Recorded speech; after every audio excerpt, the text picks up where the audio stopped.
Halo guys, selamat datang di podcast Diki Karya di Bantai. Diki Karya Bincang Santai. Ya. Kenalin, aku Adon. Di sini aku jadi hostnya.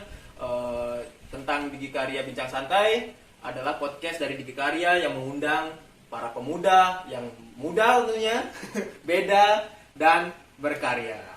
Wih, Siapakah itu? Ya, kita kenalkan aja langsung. Gesang Wijaya Wardana.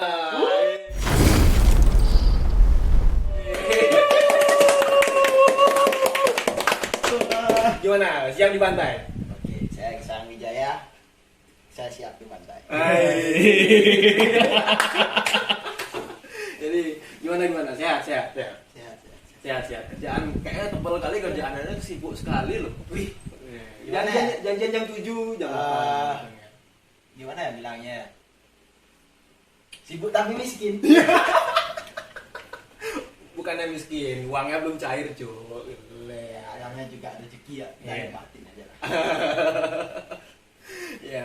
Jadi tentang Gesang, jadi Doi adalah seorang influencer, bisa bilang influencer ya, paling berpengaruh di Dalung. Gila, di dalam kecil banget anjing.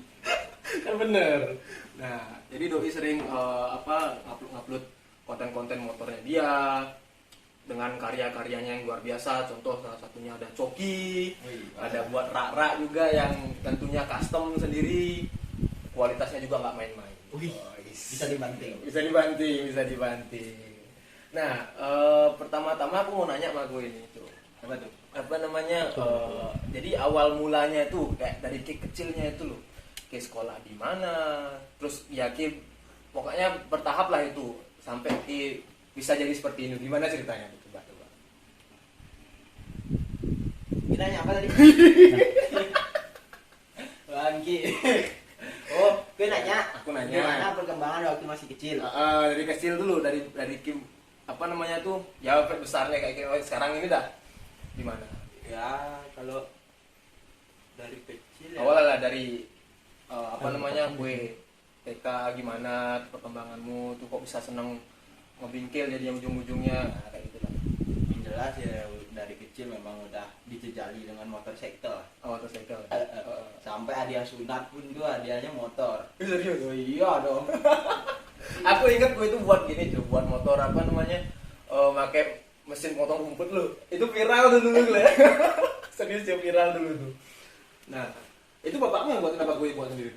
Gue zaman segitu kan belum bisa apa-apa lah. Cuman ya, bapak yang buatin dulu. Oh, bapakmu yang buatin dulu. Jadi memang dari kecil memang udah dikasih bibit-bibit roda dua ya. Roda dua. Jadi memang dari kecil sampai besar nih mendarah daging gitu. Oh. Sampai dulu bapak punya Vespa tuh spionnya hampir 1 meter tinggi. Jadi kalau kontrol tuh sambil gini. Wih. Pokoknya setiap pulang ngaji tuh pasti deh sama dia tuh digoncengin sama itu, seneng banget aku. Oh. Itu Vespa zaman dulu tuh bajai 150 kalau nggak salah. Kurang lebih seperti itu. Nah, aku bayangin motor spionnya 1 meter sih. Enggak gini kan jadinya ngeliat gitu. Tapi kan gede, spionnya yang gede, bukan yang kecil. Jadi makin enak kontrol. Kelihatan mantan dari belakang. Anjir. Iya bisa. Oh gitu. Terus udah waktu kecil tuh kan sering-sering pulang ngaji. Terus udah buat motor lah, bisa dibilang dari kecil melihat bapak juga ngebuat motor kan. Nah, terus SMP masuk pesantren. Jadi pesantren tuh nggak kelihatan lagi roda dua tuh. Maksudnya kan belum, jarang keluar. Baru awal masuk tuh memang masih kalem sih. Ya, bibit-bibit alimnya tuh kelihatan. Tapi rebel tuh. Habis itu menginjak kelas 2 SMP, udah kelihatan mulai barbar bangke itu udah kelihatan. Habis itu kelas 2, kelas 3 aku punya motor juga. Itu waktu itu zaman itu Astrea Prima, cuman dimodif model street cup gitu, copi. Bawalah ke Jawa. Itu panjang ceritanya. Oh dari Bali bawa ke Jawa. Ya naik pickup sih, maksudnya di towing. Oh. Dari Jawa sampai sana karena motor keadaan nggak standar kena polisi dah. Wih itu benar-benar kesel sebenarnya tuh. Oh, Kena gitu. polisi nggak bisa diambil dan akhirnya nggak punya motor waktu itu. Oh, motor. Oh, masih nyangkut tuh sekarang. Iya sampai sekarang. Oh, sekarang.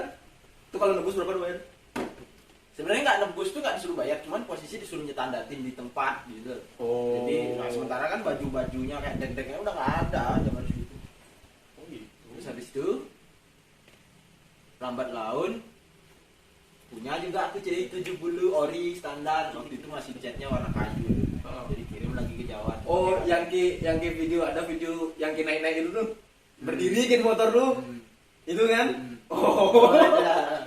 Itu posisinya tuh di Banyuwangi sekarang. Jadi motor tuh masih ada, dirawat sama temenku.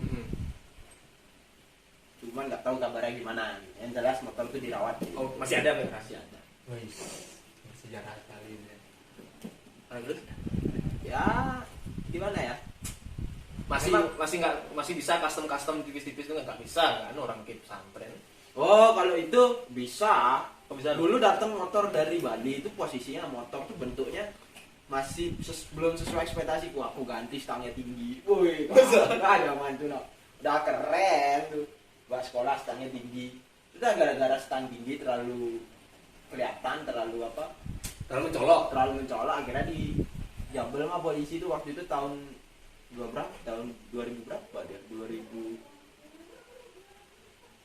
2014-an lah. Tahun segitu. Itu zaman mau tahun baru tuh.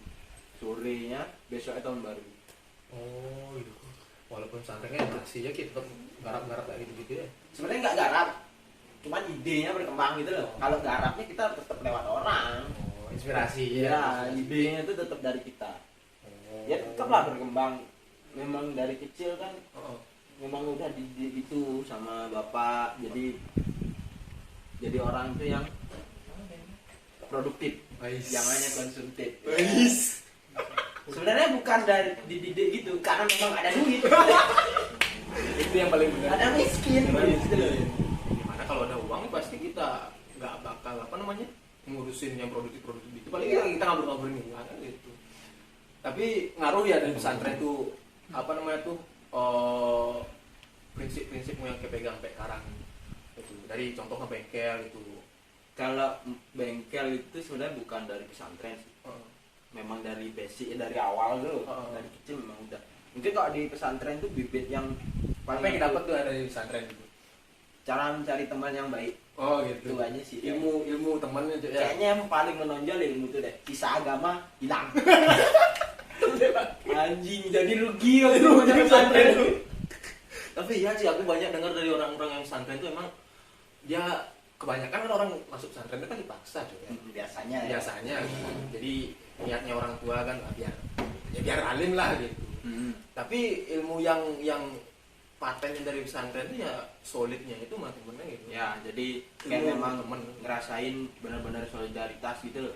Tolong-nolong, yang sing lapis, kita bantu. Gitu loh. Ngeling lah juga kan ya, teman sini teman sana gitu ya. Itu dah yang buat aku sampai sekarang tuh ya solidaritas tuh udah terdidik mungkin dari pesantren. Jadi memang benar-benar ngerti temen, kita harus sama-sama ngerti gitu. Kalau ilmu agama jangan ditanya. Ya sih nanya. Nah terus udah selesai pesantren itu kan cuy. Lah aku nih bener tumben-tumbennya tuh nanya mau gue kayak gini cuy. Nah SMK kan SMK lagi. Lulus SMK di Jawa tuh kan. Jawa. Nah itu mesin tuh. Mesin aku ngambil jurusan teknik pemesinan, jadi kayak bubut, kelas, itu sesuai basic lah. Ya. Mungkin dari situ juga dapat skill-skill kayak dapat lah apa? Ya skill sih, kayak skill-skill ngelas, teknik-teknik gitu loh. Dapat dari situ. Terus ngembanginnya secara otodidak di rumah. Karena memang kebetulan bapak tuh juga suka eksperimen gitu loh. Jadi dia punya alat diri las. Oh ya juga sih ya. Emang sih kayak gitu. Apa namanya? Kebanyakan kan orang nulis SMK kalau nggak dia praktekin hilangin gitu ya. Apa namanya menguap ilmunya sih. Dan kebanyakan juga temenku yang SMK tuh setelah lulus hidupnya nggak sesuai apa yang dia jalanin di SMK gitu loh. Jadi memang dia misalnya dia jurusan permesinan, lari ke seragam biru itu mana? Oh itu hijau.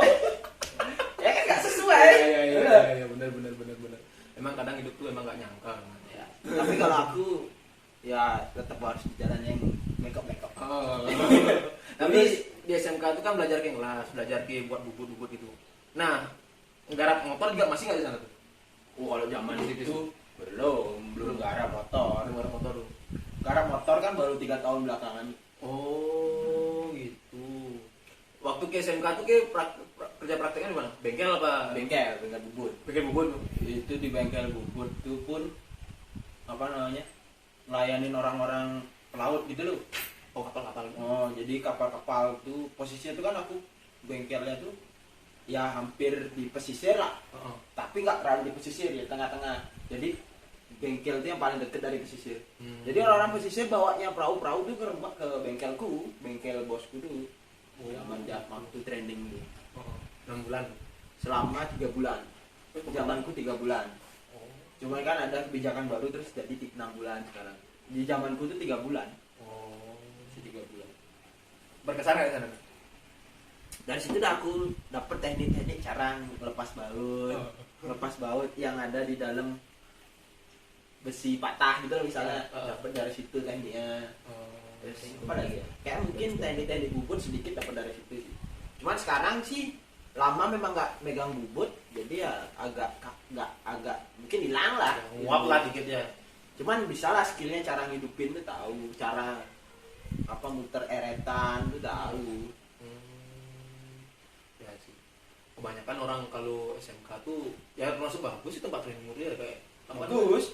Tapi jelek sih, jelek. Bayar. Bukan bayar. Cuman pisang gitu lah. Sekarang nggak dibayar. Satu nggak dibayar? Iya. Masih bayar selama 3 bulan. Kita memang terserah perusahaan juga. Iya, tapi bangki banget. Aku ingat dulu SMK training dapat 100.000 tapi per bulan gitu sih. Mending sih daripada. Aku tuh kerja keras loh. Oh iya ya. Datang bersih, pulang ngoli. Terus gitu selama 3 bulan. Anjir gak dibayar lagi dong. Paling mentok ya. Paling mentok tuh dibeliin nasi itu aja.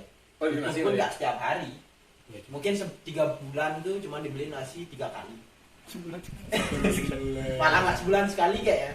Jadi sebulan tuh malah sebulan 3 kali sih saya enggak. Oh, gitu. Nah, karena jadi bos bengkel di baik-baikin anak buahmu ya. Belum, kita belum menerima anak buah. Oh gitu. Oh, jangan enggak. Belum. masih panjang lah. Masih panjang. Kerja sendiri. Oh gitu. Iya. Karena juga kalau misalnya kita punya karyawan tuh, kita benar-benar harus jadi orang yang memang bertanggung jawab gitu.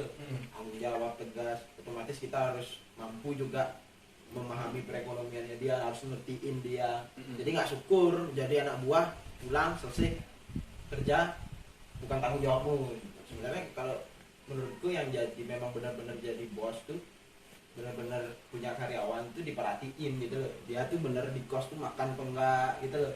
Jadi kita harus bijak dalam sekelilingnya. Aku di situ belum sampai di tahap yang memang bisa mengayomi karyawan gitu loh. Karena kita sendiri masih belum bisa. Karena aku pernah ngerasain jadi karyawan tuh yang cuma dibayar 200.000 tuh pulang berangkat jam 8 pagi sampai jam 6 tuh cuma dibayar 200.000 dan tuh kerjanya berat banget. Kata pernah juga kayak gitu. Pernah lah. Cuman ya nggak lama. Nggak lama. Karena aku nggak suka dia di zona nyaman gitu. Cuman dapat momen itu. Dapat momen itu ya. Pernah lah di sana kan gitu ya. Jadi orang kan biasanya kita udah tahu sekarang kan wow, usang gini Ci. Wih, gimana? Udah viral gitu. Ya nggak banyak juga lah. kliennya. Ya, biasa aja sih. Jadi orang nggak tahu sisi itu Cuk gitu. Karena sekarang kan tahu kan. Ya mungkin sedikit lah ya. Sedikit lah. Nah habis dari SMK itu kan selesai tuh. Besok balik ke Bali. Balik ke Bali. Nah lamar kerja sama orang. Oh kerja sama orang besok. Dulu sempat mau daftar menjadi hijau goreng. Hijau goreng. Hijau goreng. Hijau goreng. Terus akhirnya nggak keterima karena ada cacat fisik. Waktu itu apa ya kalau nggak salah cacat fisik ya, nggak usah dibahas kalau intinya nggak keterima. Daftarlah, bapak punya teman bengkel dan akhirnya ditawarin ke bengkel tuh, kerjalah aku di situ. Oh gitu.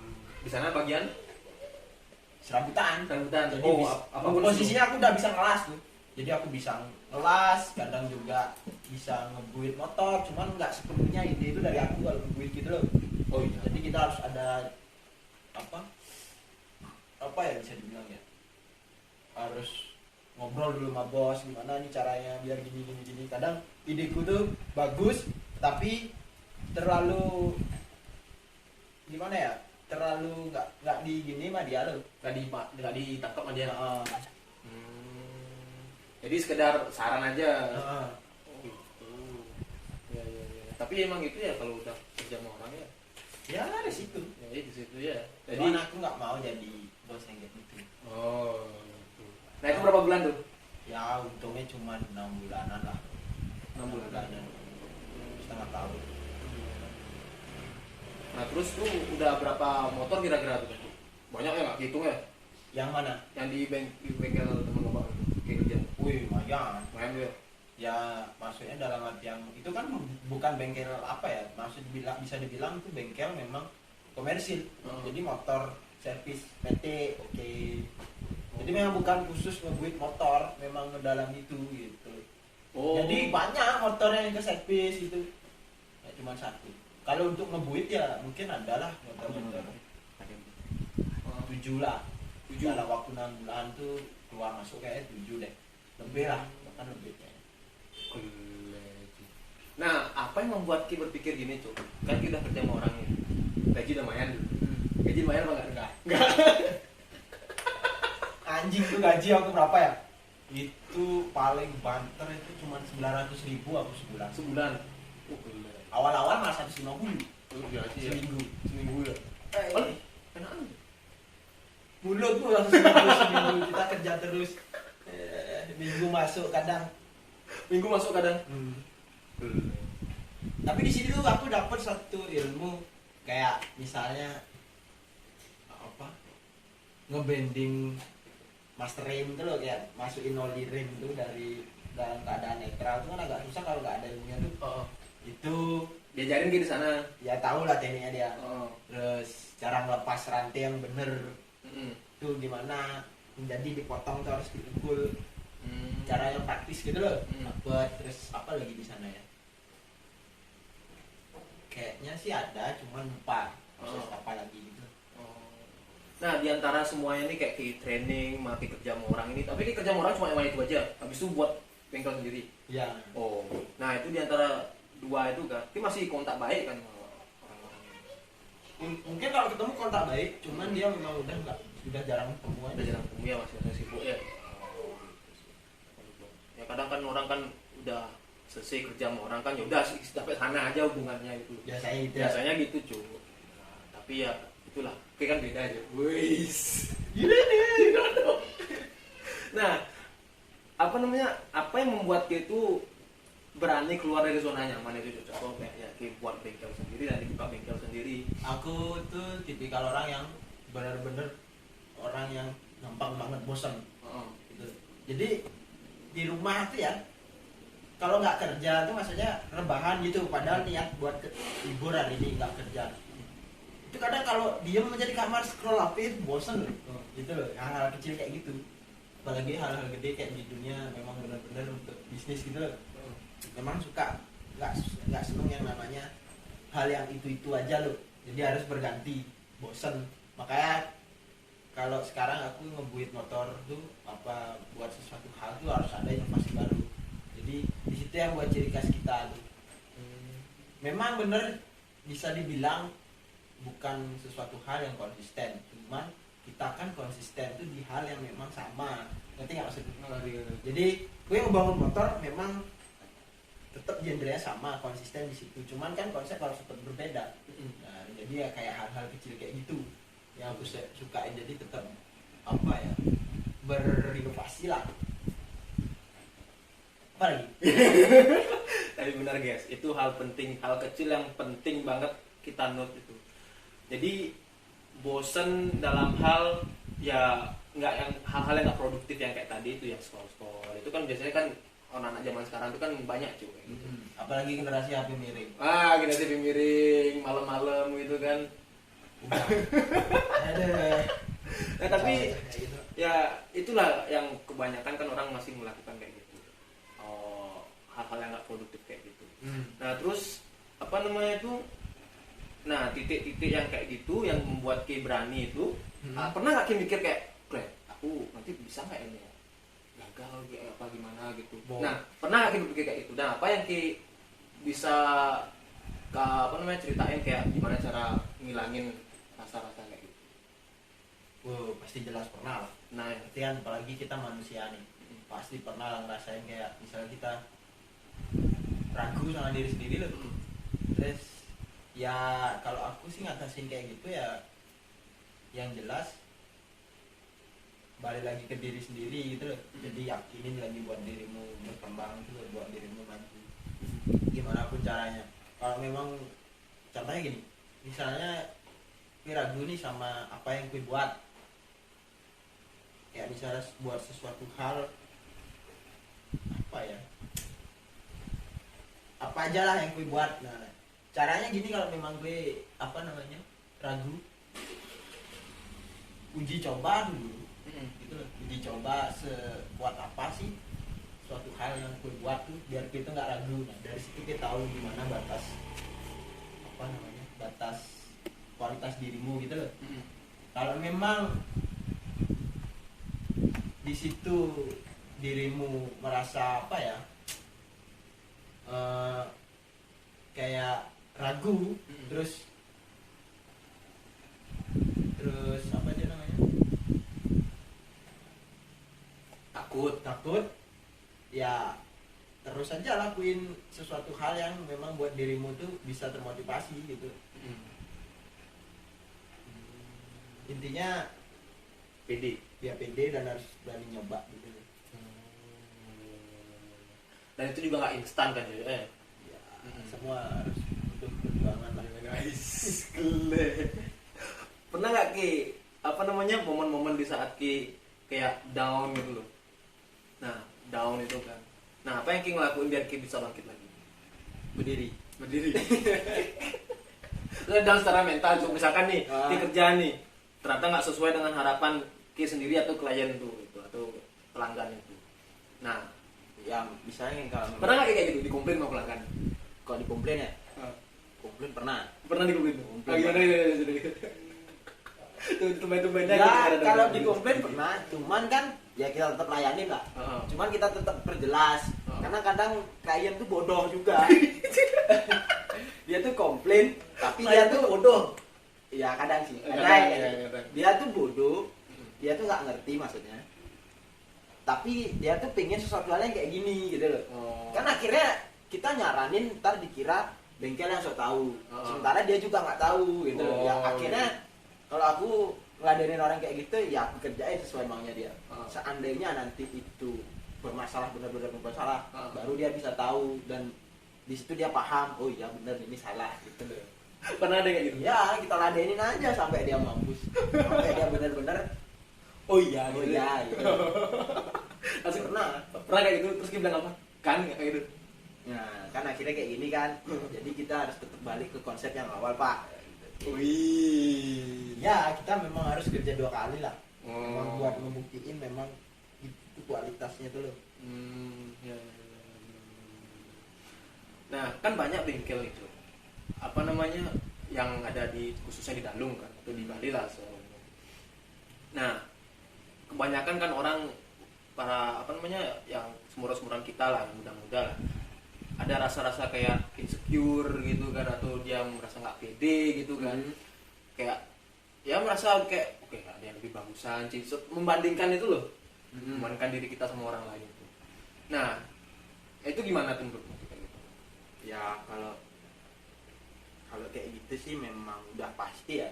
Jangankan di dunia bengkel, di dunia kayak smartphone gitu pun, bisnis HP merek-merek itu pun pasti ada yang membandingkan. Cuman kan kalau aku sendiri pelajarin tuh kayaknya yang jelas tuh bukan dari hasil karyanya orang tuh bakal tertarik. Bukan cuma dari hasil karyanya aja orang tertarik. Bisa aja dari cara gaya bicaramu, cara gaya bicara cara gaya berpakaianmu gitu loh. Jadi orang itu kan bisa tertarik bukan dari karyamu aja gitu loh. Mungkin karyamu tuh lebih turun dari 2 tingkat lah dari karyanya yang orang. Cuman orang lain kan belum tentu suka sama orangnya. Oh iya. Jadi yang jelas tanemin aja kepercayaan diri sama ke dirimu sendiri. Dari situ dah gue bakal nemuin ciri khas di dirimu sendiri gitu. Orang tuh bakal tertarik dengan dirimu gitu loh. Jadi gue senyum aja orang suka gitu. Kayak gue senyum sekarang gini Ya. gitu.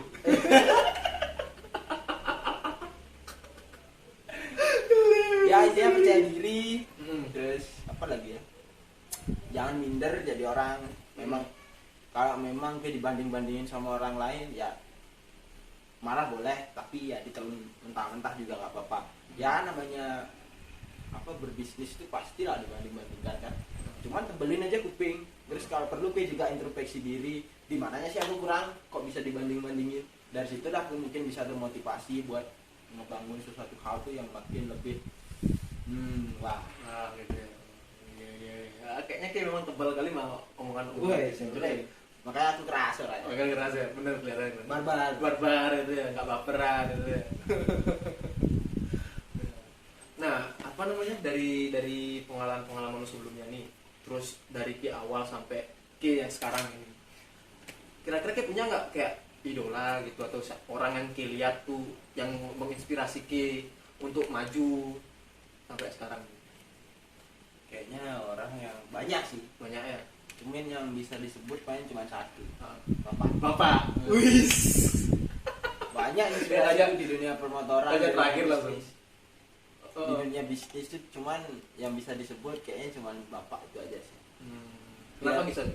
Kalau bapak tuh gimana ya? Susah sih juga dijelasin. Dia tuh tipikal orang yang benar-benar sabar gitu loh. Sabar terus telaten orangnya. Cuman kan namanya kita suka ke orang kan pasti ada sisi negatifnya juga kan. Nah kalau negatif nggak usah dijelasin. Yang dijelasin mungkin ya sisi positifnya. Yang jelas dia tuh sabar. Terus dia tuh orangnya telaten, ulet gitu. Tekun lah ya. Tekun. Jadi dia tuh kayak mempelajari sesuatu hal yang baru gitu loh. Misalnya dapat sesuatu hal, Pak bisa buat gini nggak? Kalau memang dia memang belum pernah, tetap diambil. Jadi sekalian dipelajari dari dia. Jadi dari situ dah kita bisa belajar. Aku belajar dari dia tuh dari situ dah. Betapa pentingnya ilmu-ilmu baru gitu loh. Bapakmu juga beli motor bisa juga dia, multi talent kan? Tapi kalah jago aku. Wais. Dulu zaman aku masih belum bisa ngelas tuh dia udah bisa ngelas tuh. Sekarang las-lasan udah jauh. Dia tak walet. Iya tak walet. Iya dong. Iya walet ya. Sampai sekarang akhirnya bangga lah dia. Dia pernah ini di apa? Di story mau bapakmu. Nggak pernah kan? Aku pernah Jo. Pas pengetahuan aku lagi. Terus yang ngomong tuh ternyata tetanggaku. Buat story motor ya kan. Oh dibuat story motor sama dia. Habis itu dia buat story langsung. Jadi kayak ada kebanggaan tersendiri gitu lah dibanggain orang tua. Dibanding dibanggain orang-orang dulu. Tidak pernah kan? Pernah sih sebenarnya. Bapakmu nggak sayang kita soalnya. Ya bapakku jarang sosial media soalnya Jo. Iya. Keren banyak memang Cip pengalaman yang luar biasa dari itu. Nah, apa namanya tuh? Terus jadi di sini King lihat apa sih dari teman-teman yang seumuran sama kita nih Cuk? Kan nggak semua kayak Ki loh, kan orangnya ya pede lah gitu. Nah mungkin apanya sih Ki yang Ki pengen sampein ke apa teman-teman yang seumuran kita? Nah Ki umuran berapa sih sekarang? Aku 21. 21. Serius 21? Ini bangke. Tua kali ya. Banyak orang nggak nyangka juga. Nggak nyangka aja. Muka tua. Yang jelas ganteng. Kalau kayak ngomong sendiri tengah aja jadi aja kedengerannya Jo. Terus umur masih segitu tuh banyak orang yang nggak ngira tuh. Oh. Setiap belanja apa gitu masih dibilang Pak gitu. Pak gitu. Sialan emang. Aku masih 21. Heeh. Nah, itu dah. Sekarang kan 21 nih, Cuk. Hmm. Nah, apa sih yang kita pengen sampaikan ke teman-teman yang seumuran kita lah? Yang mungkin kayak keresahan diri sendiri gitu mungkin. Banyak. Banyak ya. Kadang ngelihat pemuda itu juga kelemar tuh gede. Keluar. Iya. Apalagi kan. Nggak sat-sat gitu ya. Oh, kesel aku kadang. Saset kelemar gitu. Apalagi duduk melingkar HP berputar. Kesel banget tuh. Kayak gini loh, gimana ya? Orang dunia nyata itu lo asik banget. Nggak harus di dunia maya kayak main game, hiburan gitu loh. Ya kalau pesenku buat pemuda-pemuda yang seumuran mungkin di bawah 20 ya, di bawah 25. Ya intinya jangan pernah malu dengan apa yang gue punya gitu loh. Tetap banggain dirimu sendiri karena di situ kamu akan menemukan jati dirimu gitu loh. Jadi kalau kamu sendiri aja malu sama dirimu sendiri, ya gimana ntar gimana ntar gue ngebangun dirimu biar buat dirimu bangga gitu loh. Ngerti nggak maksudku? Nah begitu dah. Ya intinya hargain dirimu sendiri lah. Gitu loh. Karena jangan pernah malu apa yang kau punya gitu loh. Karena kan setiap orang kan punya keunikan sendiri kan sebenarnya. Tapi mungkin juga anak-anak yang di bawah 25 itu masih kebanyakan belum menemukan jati diri gitu loh. Kayak masih terombang-ambing gitu, hidupku di sini ngapain gitu loh. Mungkin lah ya. Nah, kita pernah nggak ngerasain kayak gitu? Nggak Nggak pernah gitu? Nggak pernah. Oh itu ya? Karena aku dari lahir memang udah terdidik keren. Iya. Tapi dulu waktu zaman di pesantren tuh aku tipikalnya orang yang malu loh. Jadi ketemu cewek itu lari loh. Serius? Baru-baru yang PD itu lulus ini dah. Mulai ada apa kayak bibit-bibit berani gitu loh. Baru mulai deket sama cewek gitu. Ya, Halo mbak itu. Mbak siapa? nggak siapa? Mbak siapa? Di DM lu. Wow. Nah balik lagi. Apa namanya? Nah sekarang kita udah umur 21 nih. Dengan goalsmu yang ada ya, tujuanmu yang ada tuh. Nah kira-kira tujuan apa sih yang bakal kita capai nih? Banyak Banyak banget. Banyak banget deh. Yang udah yang jangka pendek lah. Yang kelihatan di depan nih di rumah. Amin. Nikah belum pikiran. Di rumah. Ya kalau mungkin kalau untuk jangka pendek ini ya yang jelas Rumah ya. Udah siap matang mau beli rumah, biar utang beli rumah. Wis. Gele. Udah nggak zaman di atas umur 25 tuh beli rumah men. Oh, gitu ya? Harus gua 25 baru beli rumah, woi. Keren kali sih. Bangga. Emang lihat teman-teman seumuranku tuh, masa prestasinya baru bisa buat anak. bener sih. Karena juga mungkin Haji udah punya anak dulu sih makanya. Aku beli rumah dulu biar bisa gitu. Oh, ya. Ya, Lebih oke. private ya. Bener. Nah, last apa pesan-pesan quote pesan apa namanya? Ya, quote dari Ke lah gitu. Apa ya? Untuk menyimpulkan apa namanya? Podcast ini. Untuk siapa dulu nih? Khususan buat siapa nih quotes-nya? Quotes-nya untuk para penonton lah. Oh. Ya, itu tadi dah balik lagi ke mana namanya? Pesan buat anak-anak muda tuh ya. Jadilah dirimu sendiri. Jangan pernah malu dengan keadaanmu. Ya, walaupun gue cacat, walaupun gue jongos atau walaupun gue gimana pun keadaanmu, itu udah fisik paling sempurna yang pernah dibuat oleh Yang Maha Kuasa. Jadi syukuri apa yang kau punya, jangan pernah malu. Yang jelas tetap menjadi dirimu sendiri. Jangan kemana-mana. Ya menurutku gitu aja sih. Gitu aja. Oke, kalau gitu. Oke guys, jadi sekian dari podcast perdana kita di Bantai. Aku Adon. Sang Wijaya Wardana. Sampai jumpa di podcast berikutnya. Teknologi cok. Bangsat. Karena perdana cuy. Enggak gitu. Pikiranku kemana-mana cok. Oh kita mau. Bangsat emang lo. Oh, udah direkam kan? Hah? Udah direkam kan?